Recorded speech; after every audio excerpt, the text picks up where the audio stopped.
Hey guys, Graham here from therecordingrevolution.com with 5 minutes to a better mix. We're looking at 31 mixing tips in 31 days. And today's mixing tip is one of my favorites because it's free and it's easy to use, and it really is a philosophy to help get your mixes to translate into the real world. Because that is the goal. You want to make sure your mix not only sounds great to you in your studio, but to real people that aren't going to be listening to your mix in your studio. More importantly, the idea is that we mix in stereo all the time, but contrary to what you may think, most people aren't going to listen to your mix in real stereo almost anywhere.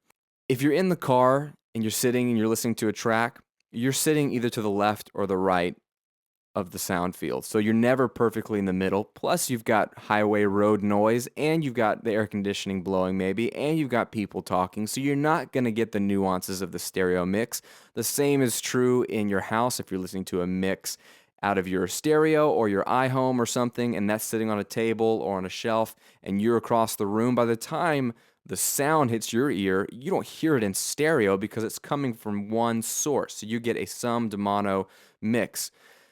Even in headphones, like I've mentioned before, a lot of times when we're listening on headphones, we're multitasking. We're not just sitting in a quiet environment with headphones. We're at the gym, we're riding our bike, we're working out, we're doing something where there's background noise, and so we lose a lot of the nuances of all your finely tuned panned adjustments. And that's one of the reasons why I looked at LCR panning at the beginning of the series, is that you can pan things 30%, 50%, 15% left and right, but who's going to hear that in the real world in most situations? One way to make sure that you're not handicapping yourself and just relying too much on fine panning details is to reference your mix in mono. Drop out the concept of stereo altogether. What does your mix sound like when it's coming from a mono source? Do you still have separation? Do you still have clarity? Are some things too loud?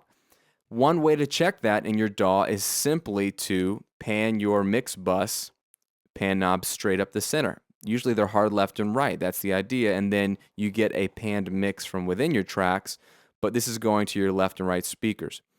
What I'm going to do is just press play, and I'm going to then pop my pan knobs straight up the center from my mix bus and see what the mix sounds like in mono. And what I want you to listen to is how the guitars and all the keys and things that are wide left and right, how they come into the middle, how it all sits together when it's literally coming straight at your face. Find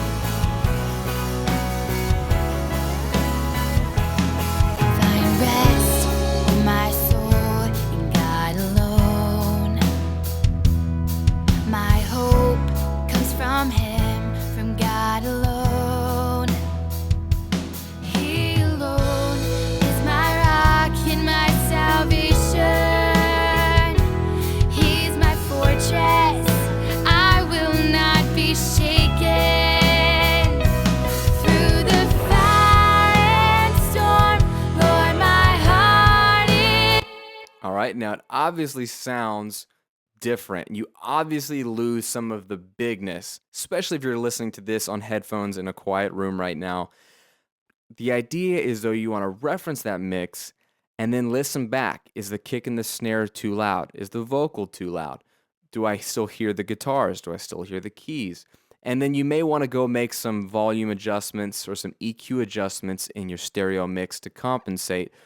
But it's not going to be the end all, but it will really be telling of how your mix is going to sound when it's just blended together and people lose the illusion of stereo when they're listening to your mix. And that's so important. You want your mix to sound great coming out of one mono speaker, or coming from a stereo that's down the room, or coming from the ceiling if you're in a retail store and your song is playing on the radio. It's going to come out of a mono speaker. You want it to sound good mono.